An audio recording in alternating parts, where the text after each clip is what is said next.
Okay, good evening, everyone. I'd like to call the meeting to order. It's with great respect and humility that we acknowledge and honor the lands of the Snuneymuxw people. The Snuneymuxw people maintain their profound, unique, and spiritual connection to the land through ageless traditions, teachings, stewardship, and expressions of reciprocity.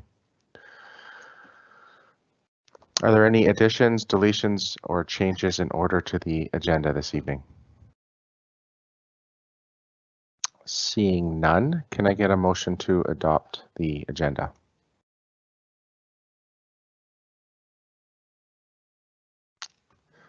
Moved by Trustee McKay and seconded by Trustee Higginson.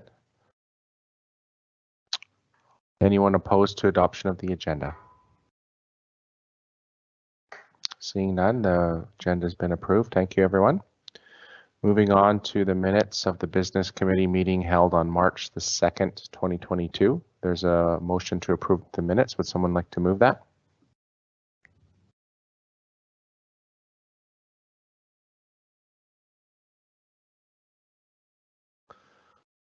Someone?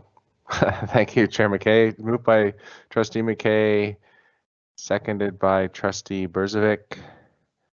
Any comments or? Okay, I see that Trustee O'Neill would like to abstain from the vote. Any discussion? Seeing none, I'll call the question. Is anyone opposed to the adoption of the minutes? Seeing none, the motion carries. Thank you. Moving on, we don't have any presentations this evening. So we'll move on to section 8 of the agenda, senior staff reports, with the first one from Dale Burgos. Mr. Burgos, our Executive Director of Communications, with respect to the North End Capacity Thought Exchange engagement feedback. Mr. Burgos. Thank you, Mr. Keller. I appreciate you giving me the time this evening to do so, and I just want to acknowledge that I am on the traditional territory of the Snuneymuxw people. Very proud that I am able to work, play, and live on this beautiful land.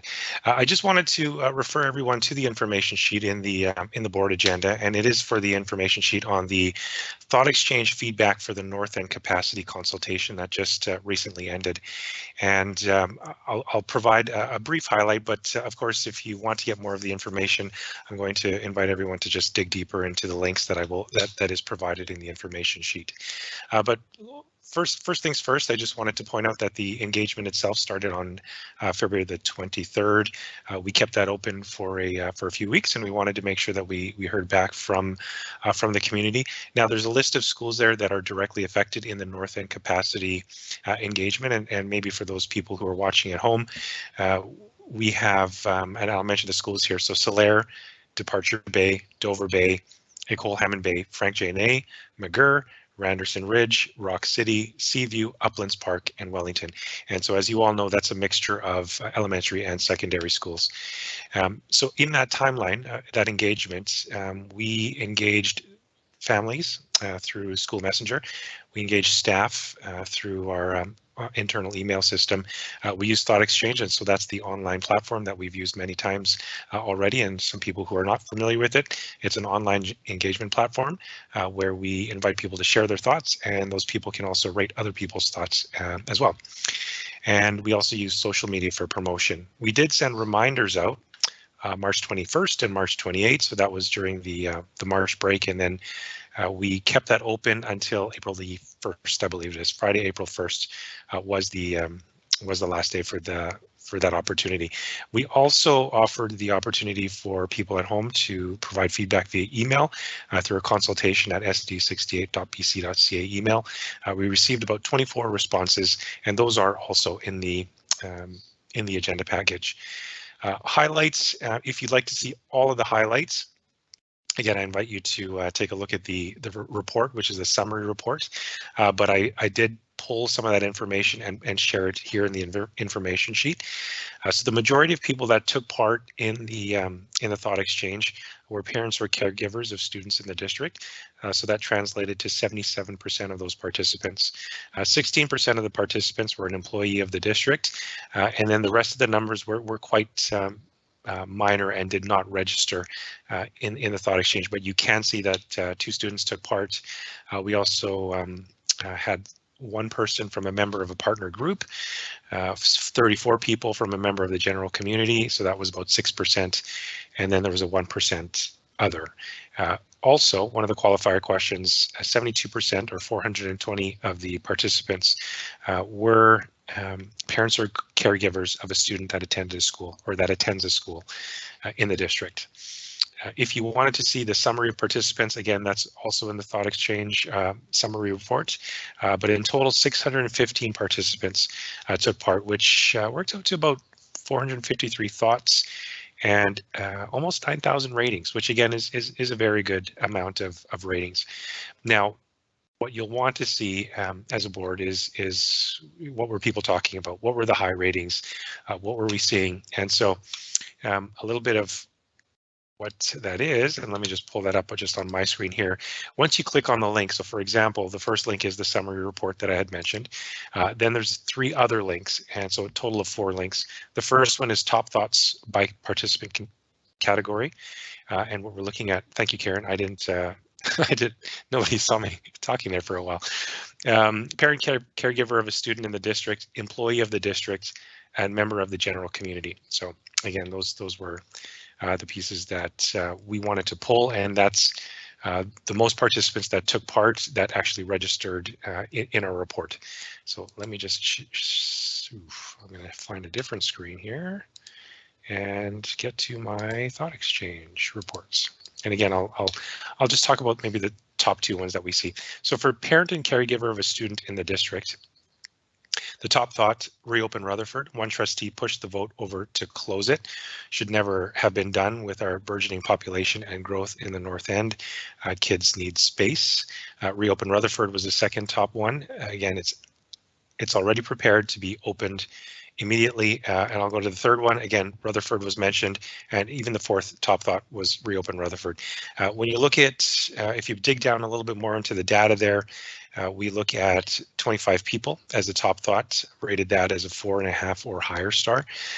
So again, 25 out of the 615 or so participants, but again, this was the top thought. In terms of an employee of the district, what were the top thoughts for those employees, or rather those that participated? Reopening Rutherford was a top thought, open Rutherford as well, and the third one, Rutherford, was mentioned. If we dig a little bit further down though, the 3rd, 4th, nope, they're all Rutherford on this one too, so the top 5 involves Rutherford. And then the last group, member of the general community, what were their top thoughts? Scenario 3, and again, and I'll refer to, and I'll be sending this over to Secretary Treasurer Mark Walsh afterwards. But scenario 3, our town is growing so quickly and the schools will be bursting at the seams in no time. So many new subdivisions going up at the North End. Second top thought, make the best use of available properties. And then we get into the reopening Rutherford pieces. So again, there's a common theme across all of the exchanges. Obviously, reopening Rutherford were the top thoughts for the other 2 groups. And it did make the top 5 in this member of general community group as well. I'll leave it at that. I don't want to dig too deep into this data because it is all there for you to take a look at, for the trustees obviously here at in the meeting, and also for those watching at home. Thank you, Greg. Thank you, Mr. Burgos. I appreciate your presentation, and I was very impressed with the amount of feedback that we got through the Thought Exchange, and I'm always glad to see that. And I see that Mr. Walsh popped up. Did you have would like to say something as well, Mark? Yeah, perhaps if that's okay, Chair, just before questions for Mr. Burgos, is just two things. First is, and I'm sure Dale's going to talk about that in a moment, just next steps. So we're organizing town hall, I believe, on the 25th to have staff likely do a presentation of the North End consultation document and answer questions as we go. I know a lot of people say, okay, well, you can't tell me exactly where the catchment would be. Do you have an approximate idea? Like, give people to have that face-to-face opportunity. And then the other thing is, I just want to point out an error that was pointed out in the document that's been corrected, and we've noted that it's been corrected, but it was pointed out that in the matrix, and I'm not sure, I think everyone can see the matrix there. In the matrix, it did not align with the narrative that we had presented in the earlier part of the document, specifically under number 4.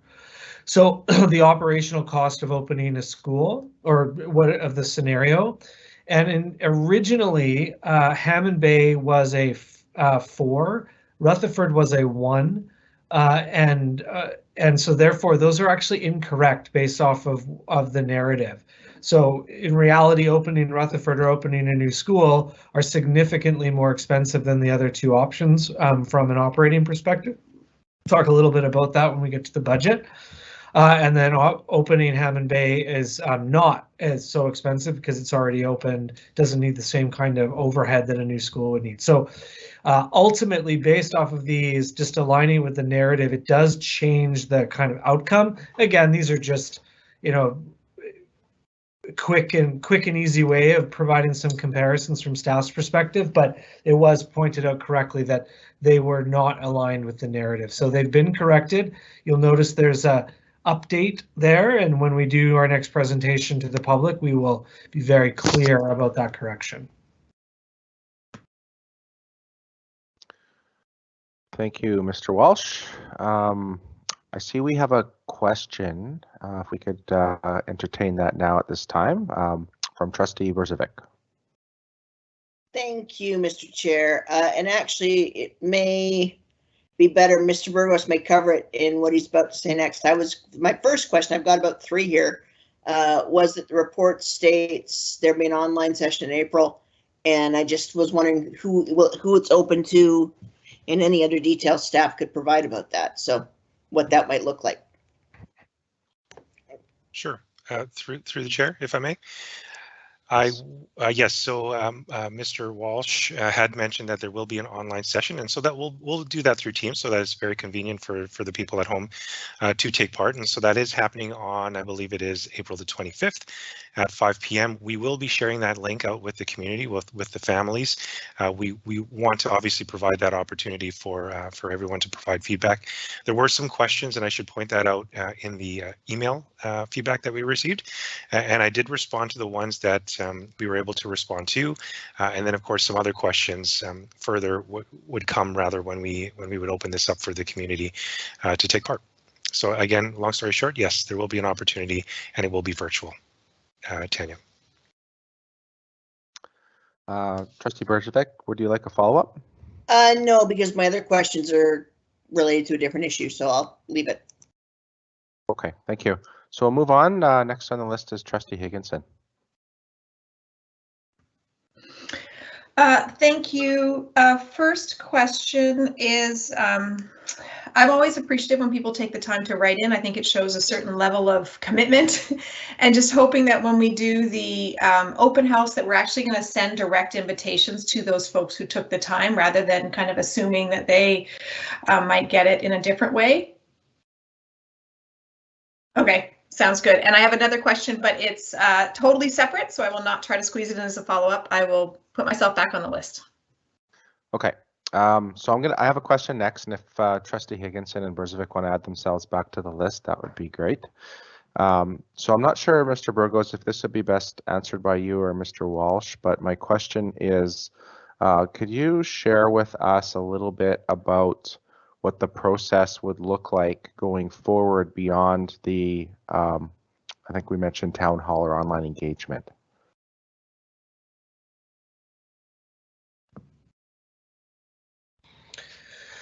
Sure. So I think we don't quite have the final plan in place with respect to dates, but what I would anticipate would be that we come back, we have a final overview report of what we've heard through both the thought exchange as well as the additional engagement that's coming up.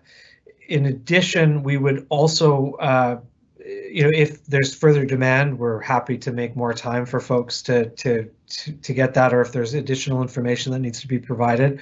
Then we would anticipate that staff would write a report that outlines, again, what we've heard, and then the implications of the various scenarios for the board to start debating and to move forward. Okay, just a quick follow-up. Thank you, Mr. Walsh. Will the Long Range Facilities Committee get involved anymore at this point, or would you envision this coming back to either the business committee or the board direct? Well, I would suggest that this is very much a board matter at this time, and so I would think that no reason not to share what we've heard with the committee, of course, but I think that report would come to the board, or sorry, to business or to the board, probably to business, to give folks an opportunity, our partners particularly, to ask some questions, prior to a specific recommendation going forward. Thank you. Move on the list. Before I go to Trustee Higginson, I'll just ask, is there anyone that would like to speak that hasn't so far? I don't see any. Go ahead, Trustee Higginson. Thank you. Secretary Treasurer Walsh, you might be able to answer this question. It's either for you or Learning Services, but I'm just, as we go forward with this open house, and I was reading through some of the feedback, a lot of folks were sort of talking about the impact on French immersion and how, we should, Hammond Bay dual tracking, that's it. Part of the negative possibilities of that was that it would take away from, French immersion seats and the expansion of French immersion. But my concern with seeing that is that, at the board level, we know the impact of and the difficulty of staffing French immersion. And I think I would like it to be made really clear to folks about, or it's, in my opinion, as an individual board member, I'm concerned that there is a belief that we can just throw open the doors to all the classrooms we possibly could in the district and fill them with French immersion students, when the reality is that an expansion of French immersion puts a tremendous amount of pressure on our current ability to staff French immersion. And also, I was thinking also on the long-term impact on ND, and I didn't actually see that laid out in the scenarios, and that increasing French immersion by 200 seats would then mean further pressure on ND later on.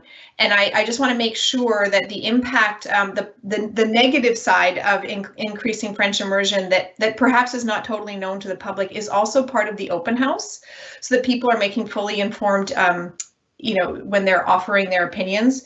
And I also think that we need to, as a district, make part of this, the impact on ND and the long-term impact on ND by increasing French immersion by 200 seats, and if that's even possible to have for ND. Mr. Walsh? Sure, I can speak briefly about the operational side of the French immersion discussion, not the learning side. Certainly, French immersion presents challenges above and beyond what the regular program would do from an operations perspective. The reason that, and we did contemplate putting the challenge noted with respect to ND in the document, but given the fact that the status quo creates that challenge or maintains that challenge, we thought we weren't going to raise that particular issue, because if no change occurred, it's a challenge we're going to have to do it anyway. We certainly can, if asked the question, what are the other impacts?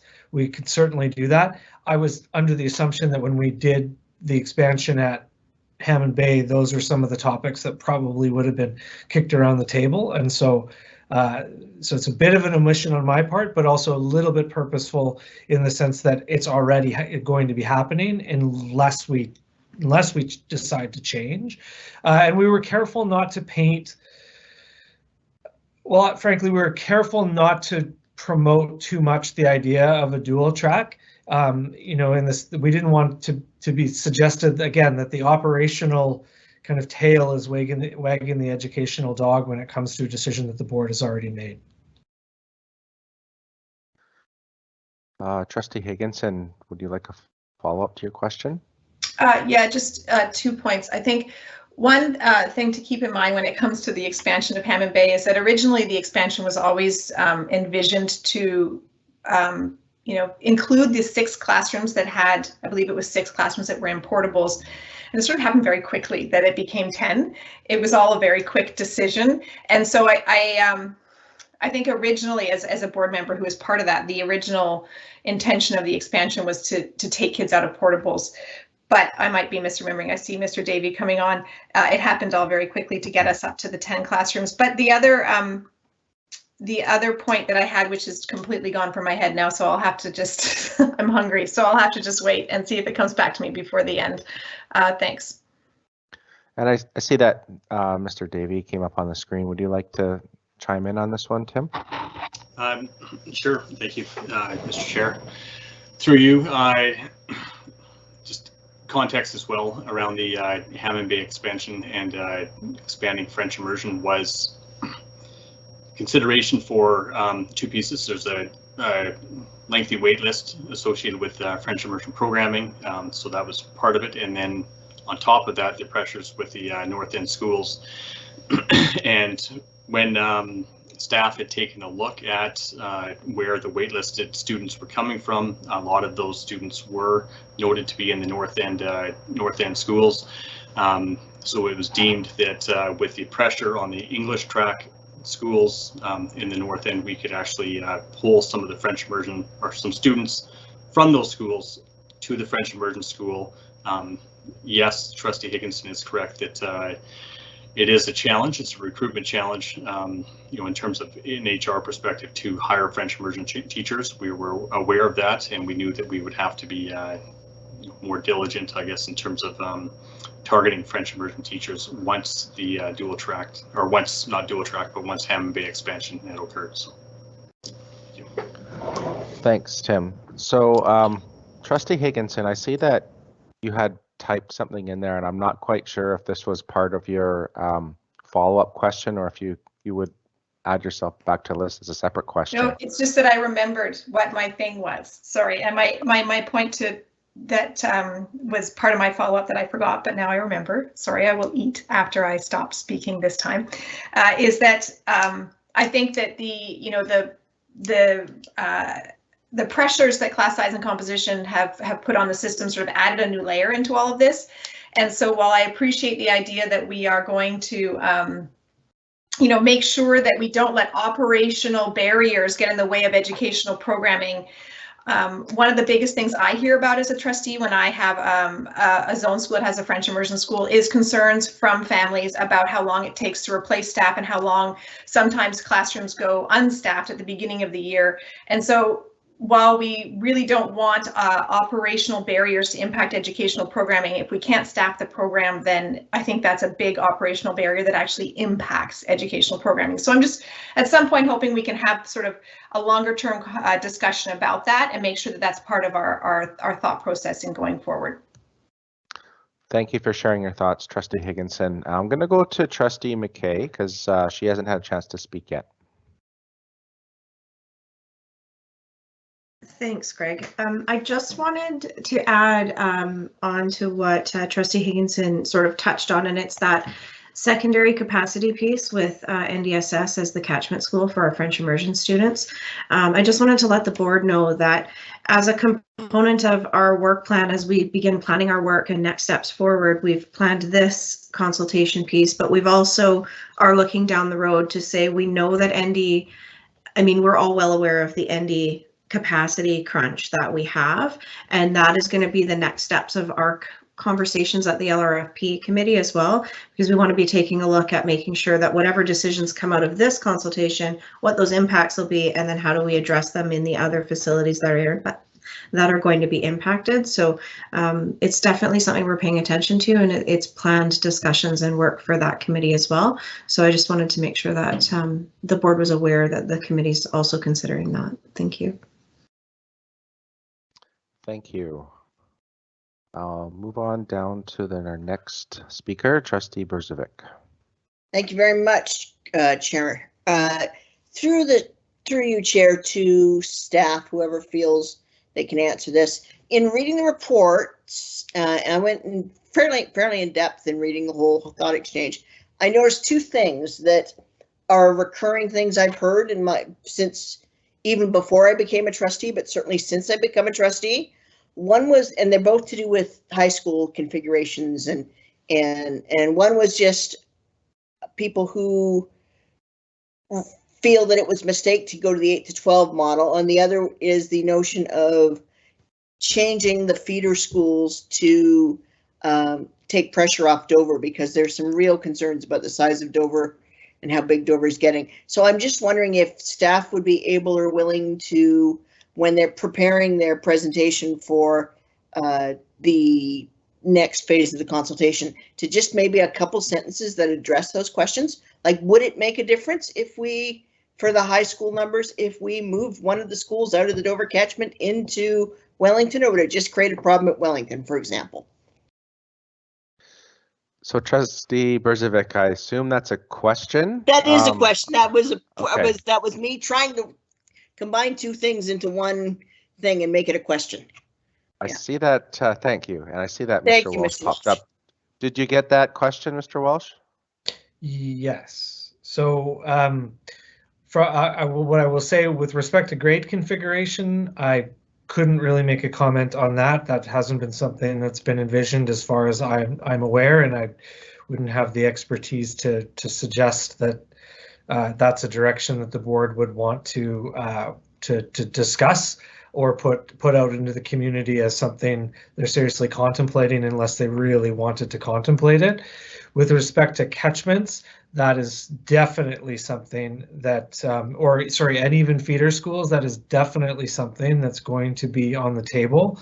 And I think that's something that we will have to look at sooner rather than later, particularly with ND, and the question of whether how we make sure that Dover doesn't get too big is on our list, but also how ND can shrink is also on our list. So yes, we certainly can make some comments about feeders and their impact on secondaries. Was not intending to address grade configuration changes, probably without direction from the board. Okay, may I follow up, Chair? You may.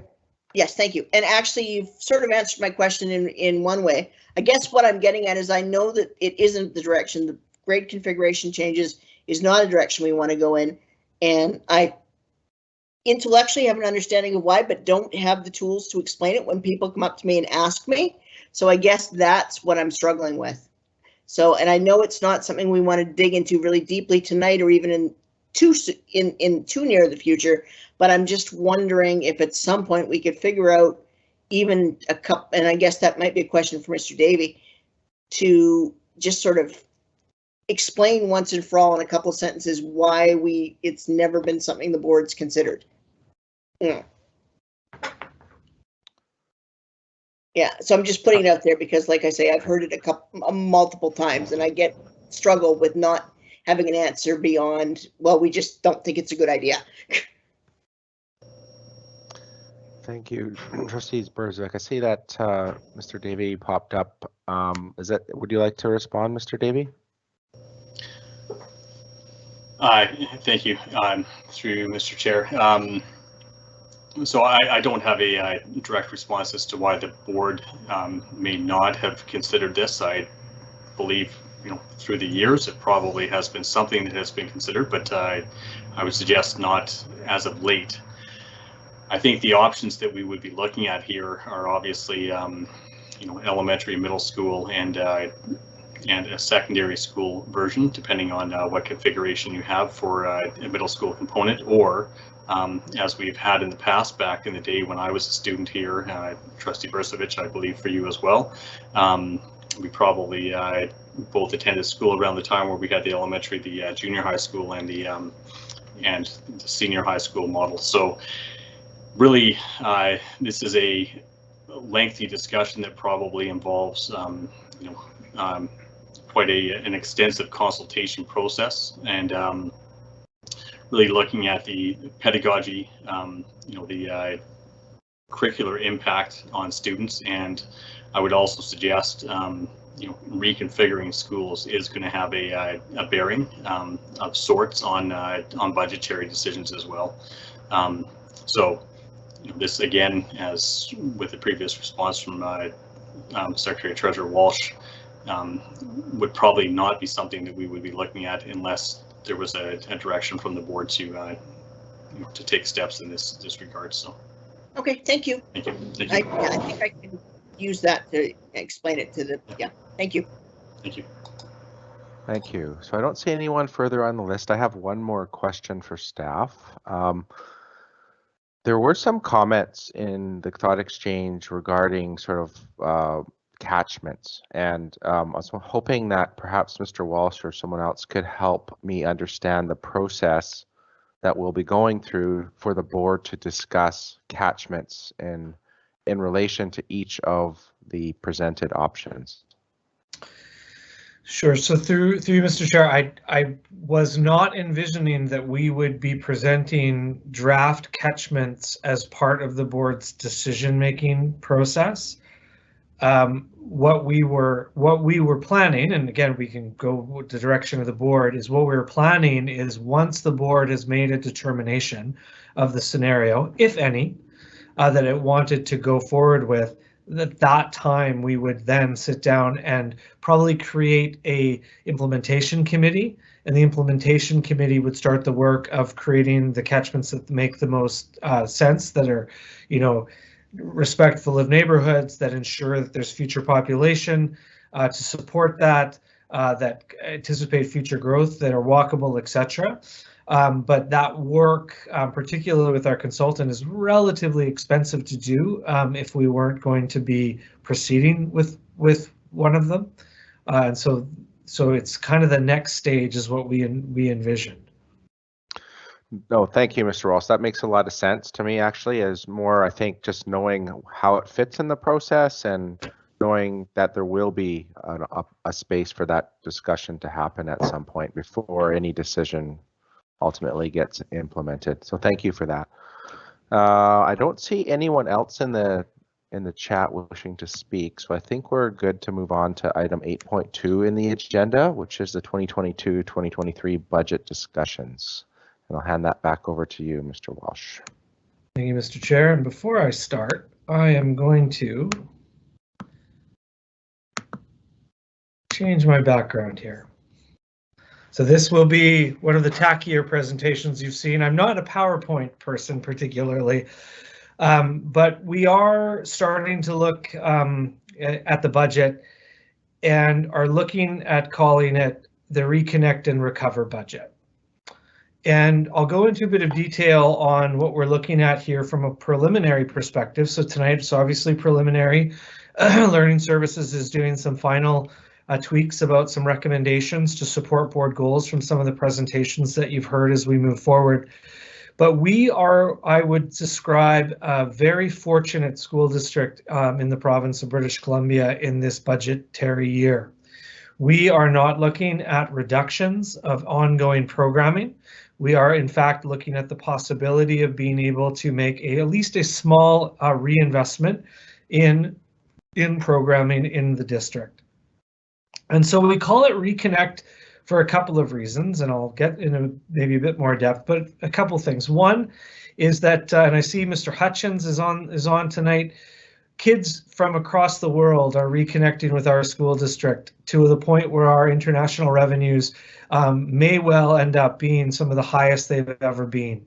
So we've budgeted, we'd still say relatively conservatively from how many kids we think that we're going to get, but far, far, far more from a base perspective than we've done in the previous years. So we're looking at upwards of 260 FTE, where we were budgeting 65 in the first year and a small number last year. We've seen a huge change of the demographic of students, and so districts, for instance, that have been relying on Chinese students attending to burgeon their populations in their international program.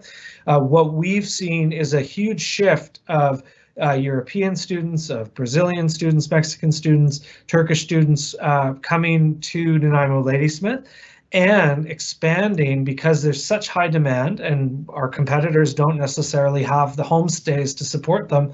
We're getting to see kids in Ladysmith. We're actually seeing students in Cedar. So So kudos there, because we're reconnecting kids from around the world. That's impacting our bottom line in a very positive way. Again, I'm talking about still relatively conservative in the sense that we think we're going to get more than we're budgeting for, but we need to see them first.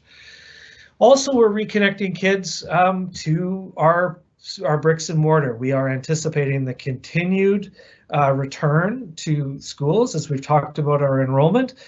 We are not seeing, we're not actually seeing a trend line of it being above projection, which is somewhat worrisome. Normally we take a while to get our full complement of kids from into school, so we still might see that increase, but overall, again, our kids are reconnecting to our schools, and people from across the province are connecting, I guess, for the first time to Nanaimo and Ladysmith, and so that is really hitting us in a positive way from an enrollment perspective. So we just talked about how we're going to put the kids in schools. Well, it's a good news for our district when we're increasing enrollment.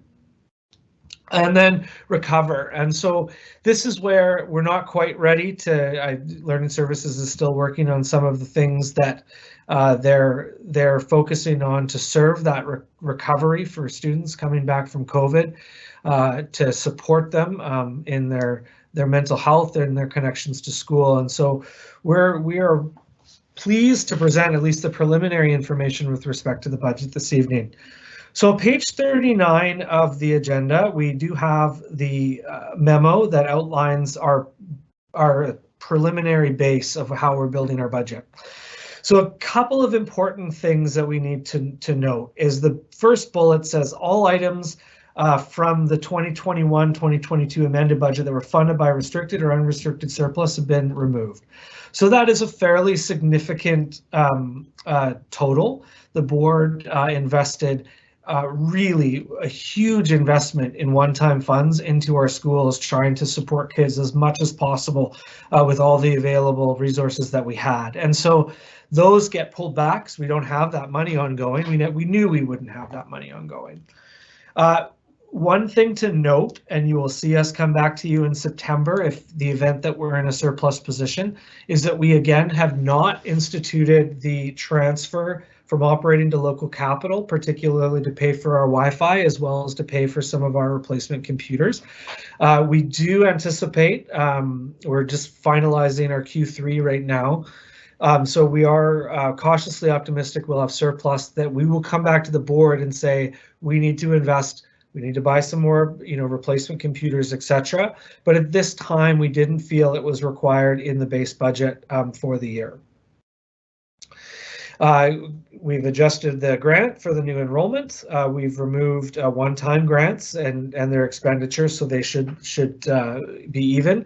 Rentals, lease, investment income. So we're anticipating a more return to normal from a rentals perspective. We're also, I think we brought previously to the board, the intention of getting a little bit more competitive interest rates in some of our investment products for the money that we have on hand. So we are going to see increased interest revenue, and that's also even for the central depository program will go up with increased central bank rates as well. So that's a positive. And so I mentioned tuition already. The expenses that we're seeing. So, we have a big increase in revenue, but we also have a very large increase in expenses. So our average teacher salary costs, we have not included the anticipated ND teacher and QP increase because we anticipate that whatever that end result will be funded by the ministry. We've taken benefit rates and used the best practices to determine what they would be and applied it to the budget.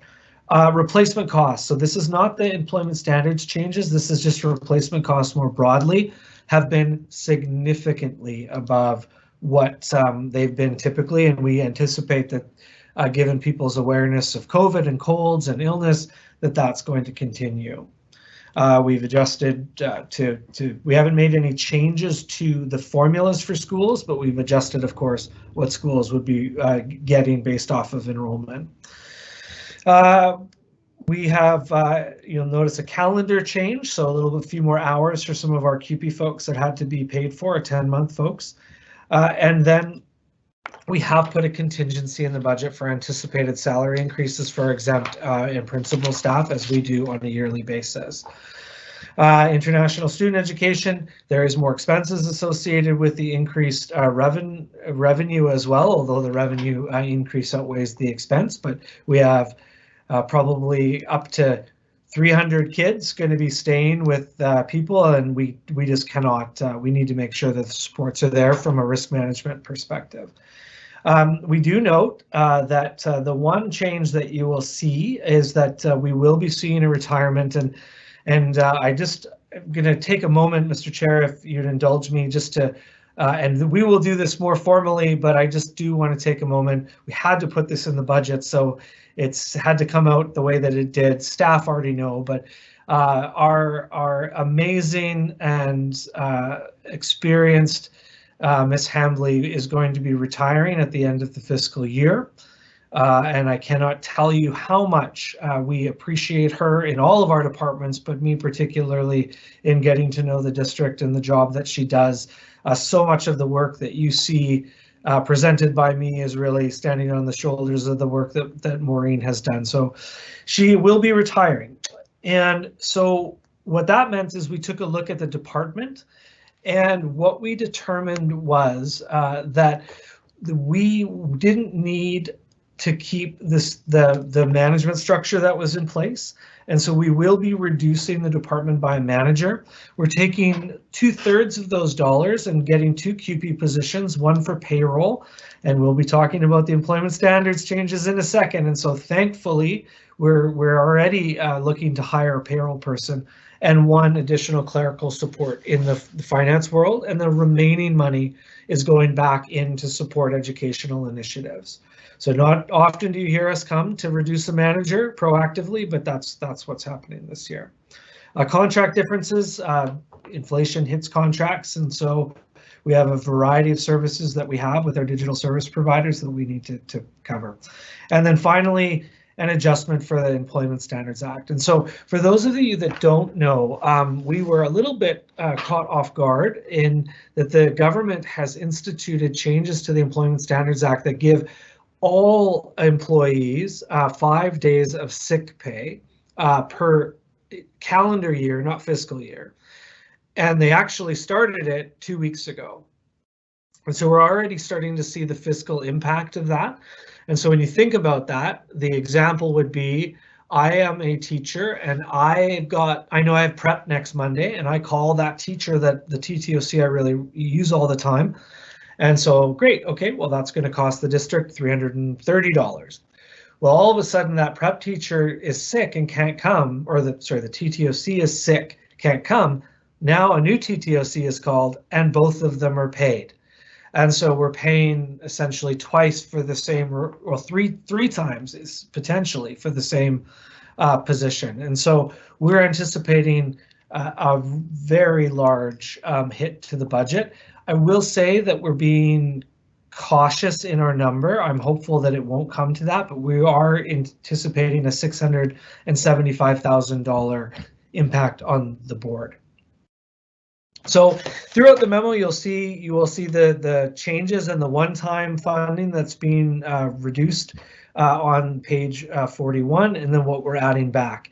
You'll kind of note a few things that when the end of the year comes, we probably will be adding back some things. So for instance, our bus monitor program will likely continue. Our the daycare or the Seamless Day program will likely continue because it's not quite off the ground in the way we needed to. And so we would take the surplus from those programs that weren't spent and put it back, but we're not putting that in the base budget at this particular time.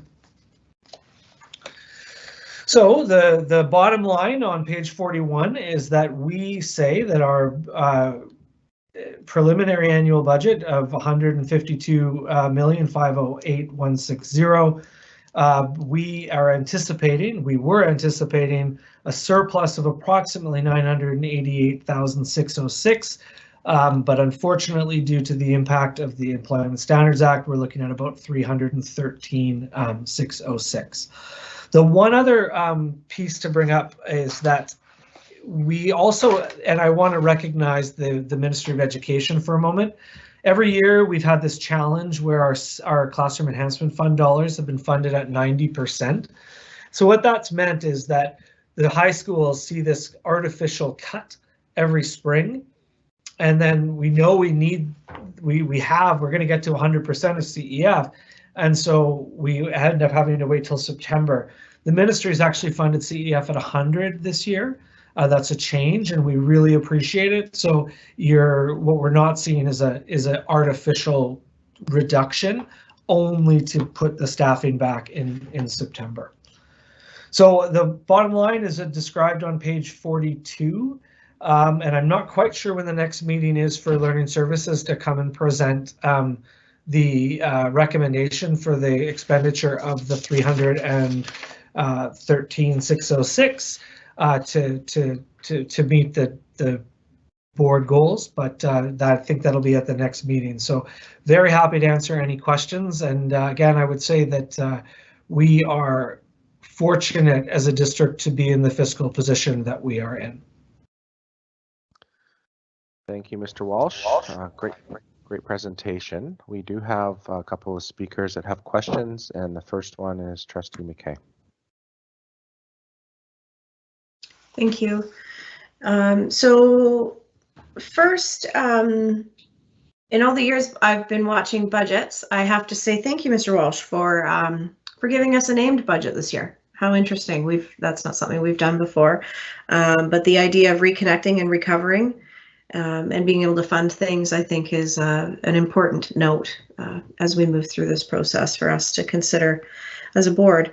My question is, has there been any indication from the Ministry of Education that they might potentially be funding any of the sick leave provision costs to school districts?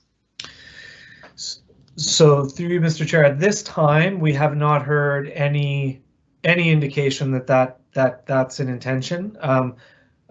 So no, that doesn't, of course, I mean, I think if you bring your mind back to the employer health tax, I think that was an unintended consequence of a, kind of a positive government shift, and then that ultimately was fixed. So, but at this time, no. So if they did change, we would theoretically have additional dollars to be able to allocate to board priorities. Thank you. Yeah. Please do. Thanks, read my mind. Sorry. It's not so much of a question, but I think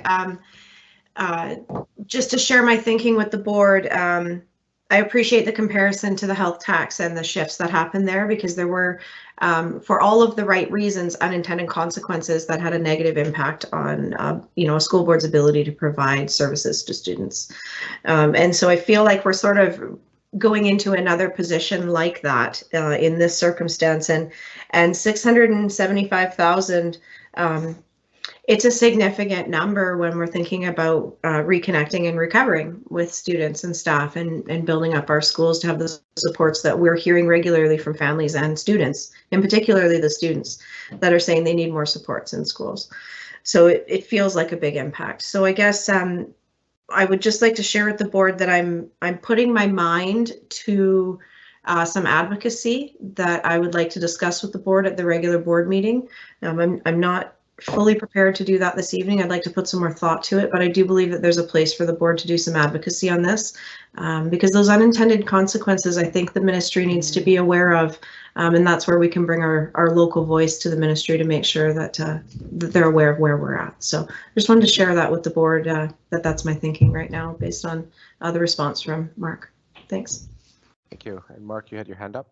Yeah, thank you, Mr. Chair. And I do want to reiterate that the 675 may be overestimating the hit a little bit. So I don't want to be. We're just being very careful, given it's a complete unknown. And so, will it come in a little bit lower? It's very possible, but that's I've seen some, like, I think that BC ASBO, the kind of finance Superintendent's Association version for the finance and secretary treasurer side is doing some costing, but I think most districts are taking a relatively conservative budgeting perspective on it. So again, the 675 maybe not the number, but it's going to be significant for us. Thank you. Thank you, Mr. Walsh. And thank you, Trustee McKay. So moving on to our next speaker is Trustee Berzovic. Thank you. Chair McKay asked one of my questions, so now I can get to it. Another one that's been on my mind. Through you, Mr. Chair, to you, Mr. Walsh. Mr. Walsh, have we heard anything to suggest? I was looking at ELL numbers and so on and so forth. I recall hearing in the news that Prime Minister Trudeau made a statement around Ukrainian refugees from the war in Ukraine. Have we heard anything about possibly that we might have a situation like when we had the Syrian refugees, where we could be getting an influx of refugees coming into our district? And is that sort of accounted for, something you guys have considered in the budget? So through you, Mr. Chair, so we've seen that the ministry is already ready, but I am not unaware of any large influx of individuals coming. I'm not sure if Mr. Davey has anything further on that, but we have not adjusted the budget to increase enrollment to capture additional refugee students at this time. And Mr. Davey will be able to give some more information perhaps, if though we do get an influx of students that have ELL needs, then we will, just like when we get increased enrollment, the supports will come to them. You just don't see it in the base budget. You'll see it in the amended annual budget. Perfect, thank you. Sorry, Mr. Chair, just Davey. to add, yes. There's nothing to add from Learning Services. Thank you. Thank you, Mr. So Davey. that's And, so if I could just follow, so then that's how we would be covered, so we wouldn't have a shortfall because we would get funded a different way. Thank you. That's what I couldn't remember. Great, thank you. Next on the list is Trustee Higginson. I just wanted to follow up on Trustee Berzovic's question to let her know that it is something that BCSTA has talked about with the ministry to make sure that we're in a more proactive position than reactive, as most of us had to be when there was an influx of Syrian refugees, and that there is a lot of proactive cross-governmental work happening on it, including identifying in BC where the largest Ukrainian populations are, so that supports can be put into place in those communities, with anticipation that that's where most folks would land if they came here. Great, thank you, Trustee Higginson. I'm next on the list. So Mr. Walsh had mentioned that there was the removal of some or all, I guess, of the restricted, unrestricted surplus items from the preliminary budget. So I'm looking on page 41 of the agenda, and there's a line there that says minus 18.922 FTE. And I was hoping to just learn a little bit more about that. So it seems like a pretty big hit overall. Is this funding that we received as part of our COVID support funding, if you will, from the ministry to increase custodial service and that kind of thing that we saw during the pandemic? And secondly, is there an opportunity to consider putting that back in at some point, especially, you know, the custodial? I've heard a lot of good things from folks who really appreciate having that extra support in the schools. Sure. So, Mr. Chair, when I'm looking at that particular line, when we do, I'm not sure necessarily all of them off the top of my head, but for instance, we increased ICE or Island Connect Ed with some staffing that's not necessarily required next year, that was funded out of surplus. The 10 custodial, 10 FTE here, that was board surplus. Any special purpose from the government would be removed because we wouldn't be getting them, but you wouldn't see it here in the operating revenue. This was the board surplus money, and that's no longer. The bus monitors, as noted, I believe that'll continue, and we'll get them back and put them back in September. Temporary HR clerical, that was supported from board surplus. Same with a bit of extra support in HR due to COVID. The painter, good news there. We're actually maintaining that individual, is just going to be covering a retirement. And if we need more, we have capital outreach. That's an area that we will be hopefully looking at surplus to bring to the board almost immediately to be able to maintain some of that. NOE crossing guard, if that's something the board thinks is a priority, we would probably bring back that through surplus. And again, note at the ECE seamless day, that will come again, but we just don't have it in the base budget. It would be money that we received this year, haven't spent, will be surplus, and will reallocate. So could the board, for instance, maintain the 10 FTE custodial? No, not under the relatively small surplus that we are suggesting. Could it support at a later time, like we did last year, additional custodian out of surplus? That's possible, yes.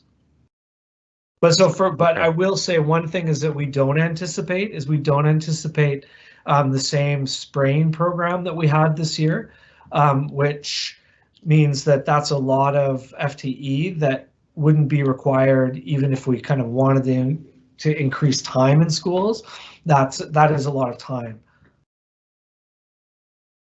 Okay. So, but if the board said we want to add 10 FTE custodial to the budget, we would have to go and remove something else from the budget. Okay, I'm going to have to let that sink in a little bit, Mr. Walsh, and I guess when this comes back to us, there would be opportunities for the board to weigh in on any of these potential budget moves, I suppose you could say. And if the board wanted to see, for example, the crossing guard, then we can have that discussion at the next time that this comes forward. Yes. Is that a fair assessment? Okay. Yeah, I will say, I mean, staff would recommend, particularly for some of these things, like if they are seemingly of a one-time nature, to think about using surplus for them rather than build them into the base. But again, the board absolutely has the ability to direct otherwise. Thank you. Moving on to Trustee Berzovic. Thank you, Chair, and Mr. Walsh. You sort of have hit on it, but I feel obligated because I said that I would, just that I need to bring up the how valuable that crossing guard was at NOE and how concerned they are at the thought of losing it right now. And for me, I think it's something I'd like to see us discuss further at some point, because that crossing guard, in terms of what it does for the emotional, when we talk about safe, caring, healthy learning environments and environmental stewardship, it fits into both of those. If that crossing guard is there, there are parents who would let their kids walk who don't now, who wouldn't if it wasn't there, is one thing, So I just needed to bring up that is definitely a concern. Yeah. So that was really all I wanted to say of that. Okay. Thank you, Trustee Berzovic. Is there anyone else I'd like to speak? I don't see anybody on the list, so I'll thank you again, Mr. Walsh, for your presentation on this item. And we will move on to item 8.3 regarding Administrative Procedure 235, international students. I'll hand that back over to you, Mr. Walsh. Thank you, Mr. Chair. So the overview in the memo, I think, outlines most of the changes that you're seeing here. It's been a little while since this was updated, but I think a couple to hit on, and Mr. Hutchins is here if there's questions as well. So a couple of things is that we have incorporated the concept of short-term programming for students. And so this is a potential expansion of our opportunities to offer our students access to Nanaimo Ladysmith, including in the summertime, which is not impacting our capacity at all, but certainly bringing in additional revenues for the district to contemplate. Then I think the largest shift that you'll see here, and a couple are just to make sure that we align with our current practice. I think the largest shift that you do see, though, is that prior to this change, there was this concept of a school incentive payment, which is relatively unique to Nanaimo Ladysmith. And so it was, here's money just because you have a student for the school. Now, they did great things with it, to be clear. So, you know, Dover has always been the largest recipient of it. They could put the money together and find a block for something, or they could fund some other priority in the school.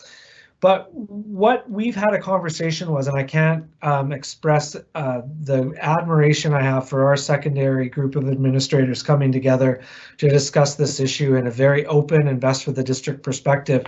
What has been determined is the expenses that are there to support international students that have flowed to schools. We're trying to take some of that admin work off their hands, and the international program is actually going to do it. So if there's gifts or there's minor expenses, etc., then hopefully the international program will be able to take care of most of that. But the big shift that we are seeing, and this is directly aligned with many board goals, is that Mr. Balcombe talked about expansion of opportunities of training our teachers to provide outdoor learning.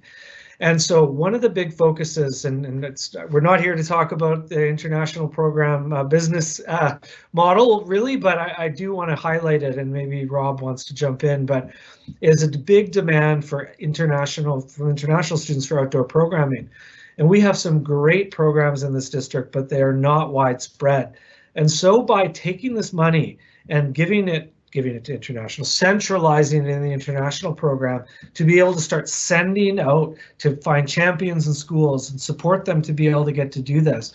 Not only will our international program thrive because of that expansion, but also our local kids are going to get access to programming that they didn't have before. So that's the biggest change, is a little bit more of a centralized view of that what was the incentive payment. We don't intend to change that number. So really that's the basic changes. Maybe, Mr. Chair, it's okay, I ask Mr. Hutchins if he has any further comments. Please. Thank you, Ms. Welch. Thank you, Chairman Keller. No, I'm actually very pleased to see this updated, and thank you to the finance staff for making it happen. We were operating with, honestly, with quite an out-of-date document that did not match present practice, and so that has all been cleaned up. And I do appreciate the work by the finance department and Assistant Superintendent Don Balcombe and our secondary administrators to come to grips with stopping this practice, discontinue the practice of the incentive fund to basically ensure that we do the best by the district and best by our students as well as our international students in providing the very best programming. In this case, for the next 3 years, we're going to be focusing on the development and enhancement of the outdoor education program that is occurring in some of our secondary schools already, particularly NDSS, Ladysmith, and Wellington. Thank you, Mr. Hutchinson and Mr. Walsh. Anyone like to speak or ask questions? If not, in the meantime, I'll just say that I think this is great work, and I support the proposed changes to the AP. I think anything we can do to support and encourage our international student program, and by sort of enhancing the programming that's offered, especially outdoor programming, I think it's going to benefit all students across the district. So thank you for that work. And I do see that we have a couple of trustees that like to speak, and the first one is Trustee Higginson. Hello, everyone. It's nice to see you, Rob. Good to see you. Still 2D though. We have to fix that one day soon. I just actually wanted to say that I actually really appreciate the time that's gone into this. I know it's long overdue, and it's something that's been talked about and just hasn't had the time. And I think also the synergy of creating the link to outdoor learning seems so well synergistic, because of the opportunities that BC in particular offers for that to our international students. And so I also just want to raise my hands in gratitude to you, Rob, for the work that you put into this program. It has been a roller coaster since you took over. And you know what you've done? You've worked your true magic and taken something that, you know, as a result of COVID was struggling and actually rebuilt it back better. And so I really appreciate you and the full team for all the work that you've done on making this program great and giving Nanaimo Ladysmith the opportunity to really fill a gap, but also help it. You know, your focus in the changes to this procedure really show the focus on the district and the impact and the positive impacts this has on the district overall. So I just really want to say thanks to everyone for the work on this, and thanks to you and your team for riding this COVID roller coaster of international ed in a way that's made it much stronger and better. Thank you for those kind words. I see that Trustee Higginson's gone off the green, so she must be good to go. And next on our list is Trustee Stanley. Hi, thank you. Everything that Trustee Higginson just said, I'd love to echo with enthusiasm. Bravo. I also want to make a comment too. One is that I'm really impressed with the innovative approach of funds and the benefiting the school district, but in a synergistic way, because outdoor education opportunities is clearly a draw. We have so much here at Nanaimo to draw students. So, you know, brilliant. I want to say that as part of the Environmental Stewardship and Sustainability Committee, we've been going into schools, secondary, and talking to students about the plan. And since you're all here, or at least two of you, I want to mention one aspect of it, which was that, and we actually had an international student who participated. But one of the key messages that we've been getting from students is, yeah, they want more outdoor education opportunities, but they also want support from the system somehow to help them do things, right? They want to take action and they want support from the school system in helping them take action. Sometimes that could be community cleanups, sometimes it could be initiatives, but I just wanted to point out that that was one of the clearest messages that we've received so far in the student consultation, is that they want some support to do something themselves. And from a mental health perspective, if we're looking at and considering eco-anxiety and the stress of climate change, taking action within a group is one of the best things we can do to address that, the mental health aspect of that. So since you're here, Rob, just wanted to pass that on, that the students are really keen to do something and they really need some support. So, you know, maybe you'll see an opportunity in this kind of synergistic view to support that, but I just wanted to make sure I communicated that to you. So thank you so much. Thank you. Your comments are noted. Thank you, Trustee Stanley. I don't see anybody else on the list. Again, I'll thank staff for putting this together, and I guess we will be ready to move on to the next item on the agenda. So thanks, Mr. Hutchins, for working on this with Mr. Walsh. So moving on to item number 8.4, the capital plan response letter. Mr. Walsh. Thanks, Chair. And I'm just going to take one moment to say this is another, that AP is just another example again where on the shoulders of Miss Hambly, we proceeded to get updated. So I just want to express appreciation.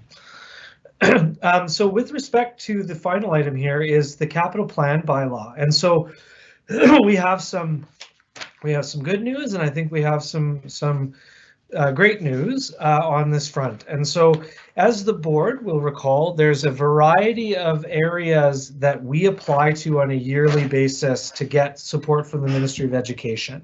And so we do it in kind of late spring, early summer, and then we hear back about now and we get rolling. And so there's the big ones. There's seismic mitigation, expansion. And so seismic, we've applied for many, because most of our schools require seismic. Expansion program, we've applied for Departure Bay and Ladysmith Primary and a number of others. Replacement program, I don't think we specifically did with replacement because we're eyeing the seismic program often as a replacement. So for instance, when we apply to ND or floor ND, we envision a replacement, but we apply under the seismic program. Site acquisition program, we applied for a number of sites there. rural district program, not us, school enhancement program. So we have a major project that our annual facilities grant is just not going to be able to support. So the school enhancement program could do that. Carbon neutral capital program, and so again, boilers, etc., too expensive perhaps for our own operating funds or AFG. Building envelope program, so that is the leaky condo fund. So to try to get our external envelopes of our facilities upgraded. Playground equipment program, so about one a year to upgrade at schools, and bus acquisition program. So on page 53, you will see the first approval, and so this is great news. And so what it's doing is it's saying that we have got approval to start the planning of Ladysmith Intermediate, the seismic upgrade. So this doesn't give us money. I want to be clear. So there's no press release to go with this because we have a lot. This is, hey, district, you've made a good case and now you have to make the right case. And so you need to prove it to us that you need these funds or that it needs to be done and how you're going to do it. So we are already, luckily, have the Ladysmith subcommittee feeding back to the main committee of the Long Range Facilities Plan group. And what we're doing is we're actually planning, and we'll be back to the board very soon with a document that's going to go to the community to say, hey, we've got this great opportunity now. We have to upgrade Ladysmith Intermediate. But the ministry, if say it's $30 million to seismically upgrade or $25 million to seismically upgrade, they don't really care usually. If you're going to spend $25 million to make 300 safe seats, they'd be just as happy if you had 300 new seats with $25 million. Often it's not that close, so we just seismically upgrade a facility rather than building a new one. So that's the job that we have to do now.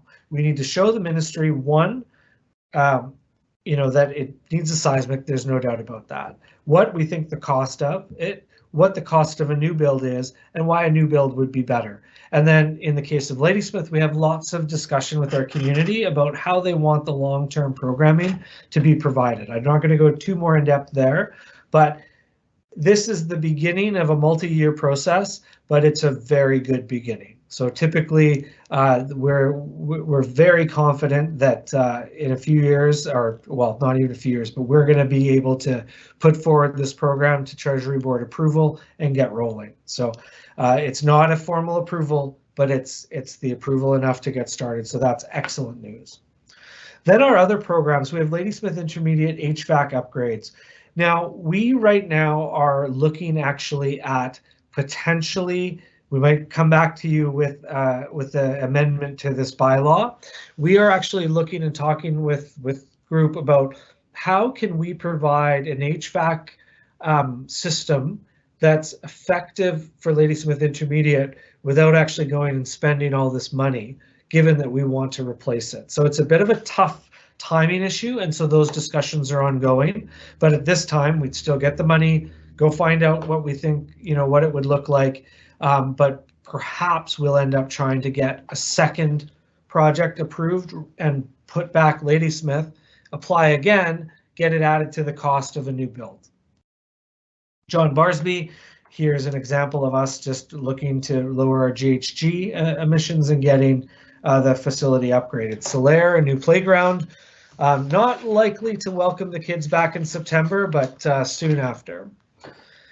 And then on page 54, you'll see some excellent news. The Long Range Facilities Plan Committee, or the commitment of the board, is to try to get our bus fleet electrified.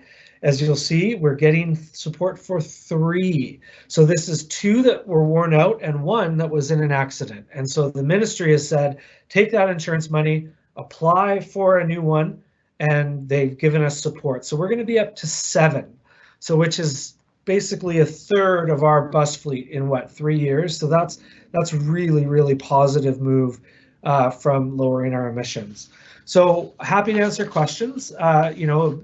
Slight disappointment, I would say, that we're not getting ND. We've already been communicating with them that we're going to prove what efficient, effective planners we are in getting Ladysmith done, and expect ND in the very near future. So again, the recommended motion is there, and happy to answer questions. Thank you, Mr. Walsh. It's always nice to get good news when it comes to capital investment in the district. And, you know, I think for me at least, a little bit of, you know, the mystery being removed from how the district receives funds is always it's always good. And you know, to know that yes, we make application and requests for all these different things, ND being one of them, and at least we're getting some, so that is fantastic news. We do have a couple speakers on the list, and the first one is Trustee Higginson. Thank you for all the information, and I was very excited to see Ladysmith on the seismic upgrade on the initial beginning stages being approved by the ministry. I remember a few years ago attending a meeting with Mayor Stone and our MLA and at UBCM to plead to the ministry to recognize the importance of that school, and it's nice to see that they're finally on that. And also I noticed it as well, you know, as we were going through the feedback earlier from the North End, you know, there's been an addition here, an addition there, and so it's just nice to see that the South End also is getting some love from the ministry. You may have answered my question, but I'm going to be a bit more direct about it. So I'm curious about who's making all these decisions, but to give us the go-ahead to move forward with the, you know, project report for the seismic upgrade for Ladysmith Intermediate at the same time as giving us the HVAC upgrade money, which is quite considerable, seems out of order to me. And I think you actually did just address that. But my question is more specific. It's we only had, I think, Solaire as the last other school that needed an HVAC upgrade, thanks to our amazing facilities team who's been on this for years. So is it possible for us to ask them? I think you said you're going to, but you don't know if it's possible to ask them to either put that money on hold and put it towards Ladysmith later, or to utilize it for another project within the district, because it's a tight timeline. March 31st, 2023. That's like a year from now. So yeah. So through Mr. Chair, the plan would be is we go and ask for number 2. And I don't have whatever we asked for number 2 last year, and apologies, I don't have that in front of me right now. But we would go and ask for number 2 or number 2 and 3 if they add up, and then apply for Ladysmith Intermediate again. And so, and frankly, from a strategic perspective, if we apply for Ladysmith primary expansion and we apply for, expansion Ladysmith Intermediate, whatever it is, the variety of systems that are already on the last legs at Ladysmith Intermediate, we think that's going to make a stronger pitch for a new build anyway. So it's just the ministry, I believe, is supportive, but we don't want to go make that decision without talking to health and safety, without talking to, just making a unilateral call to say, oh, well, we'll just put the HVAC off, because in reality is if we get a new build at Ladysmith Intermediate, I mean, that ribbon cutting is not going to be for 5 years or something like that, right? So we need to be able to be comfortable that if we were to postpone in order to support the overall project, because it would be a huge waste of money, or not waste, because healthy HVAC is a good thing. A large spend for a short benefit, I guess, is how I would put it. So we want to avoid that, but we want to be respectful of people's feelings about their needs at the school. Thank you, Mr. Walsh. Do you require a follow-up, Trustee Higginson? I see you have another comment, but Trustee Stanley hasn't spoken yet. So if yeah, you have a follow-up, I have another question. So I'll just, back on the list, no follow-up. Thanks. Okay, thank you. So Trustee Stanley? Thanks, Chair. And I did want to follow up on this issue, although Mark pretty much kind of said what I was going to, just to be a little bit not more clear, but to add an aspect to that conversation. Is on the subcommittee, this was obviously a conversation, and of course we don't want to do a bunch of work in a school that's going to be and maybe torn down and rebuilt, or whatever it turned out being seismic, but the alternative of not having you know, a good ventilation system and healthy air for years was a concern that was addressed, or at least raised at the subcommittee. So it's not great timing, and it's a bit of a rock and a hard place in some ways, but obviously I'll be excited to hear that the conversation that seems to be looking for some creative solutions on that. So just kind of wanted to add that piece, that it has been discussed with the representatives of the Ladysmith subcommittee. Go ahead, Mr. Walsh. Just maybe one thing to add too is we have already taken the step to put Ladysmith Intermediate's building enhancement program project that we got supported for last year behind Mountain View as we have these discussions. And so it's just another example of more money being potentially invested at a school that hopefully won't exist in its current form for long. Great, thank you, Mr. Walsh. So what we'll do is we'll go back to Trustee Higginson, and if there's no further questions, perhaps we can move back to Trustee Stanley, who's indicated that she'd like to move the motion. Thanks. I just sort of want to thread together something that that Chair McKay said earlier, which is, you know, advocacy around around some funding issues around the 5 days. The 5 days of paid leave. But I think there's some broader issues, and I want to encourage us in that conversation to, I think it's time for us to have an updated meeting with our MLAs. I'm continually surprised that ND is not, I'm happy for Ladysmith, and I don't want it to be one at the expense of the other, but the fact that we year after year have not received an ND despite the fact that it was recognized as needing replacement in 2003 is still pretty gobsmacking to me. So I think we have some work to do with our MLAs to make sure that we have some good, strong advocates advocating for us on our capital program, but as well having a meeting with them to make sure that they understand the impact of a number of downloaded costs that we're facing.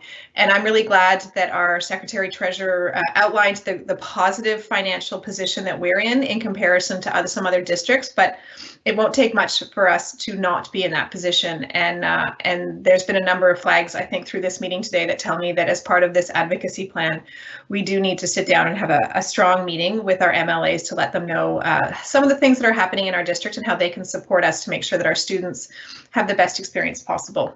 Thanks. Thank you, Trustee Higginson. Okay, so I don't see any other comments or anyone wishing to speak. So if Trustee Stanley, if you would like to move the motion, go ahead if you like.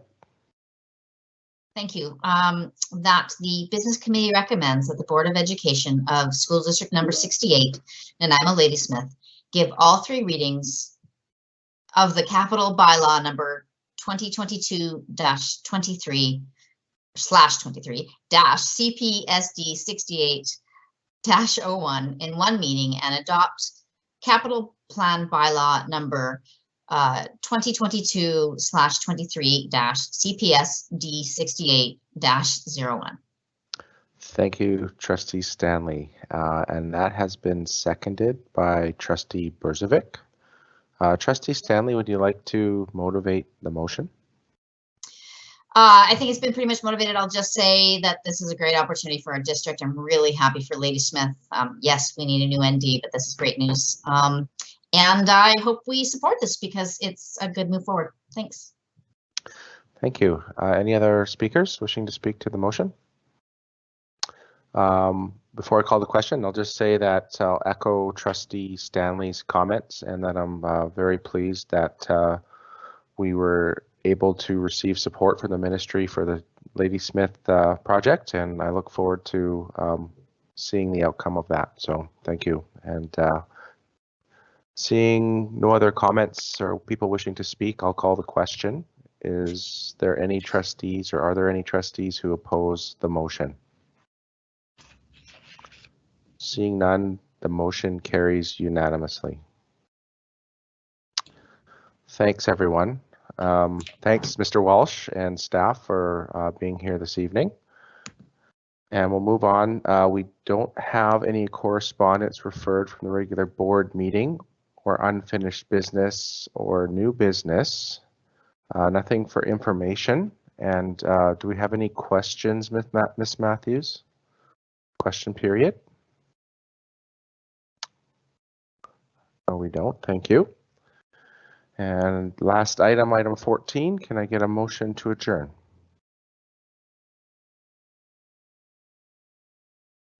Moved by Trustee O'Neill. I believe that's what she's trying to indicate. Thank you. And seconded by Trustee Stanley. Is there anyone opposed to adjournment? I don't know if I'm needing to do that, but I did it anyway. Seeing none, the meeting's been adjourned. And again, thank you everyone for your attendance this evening, and hope you enjoy the rest of your night.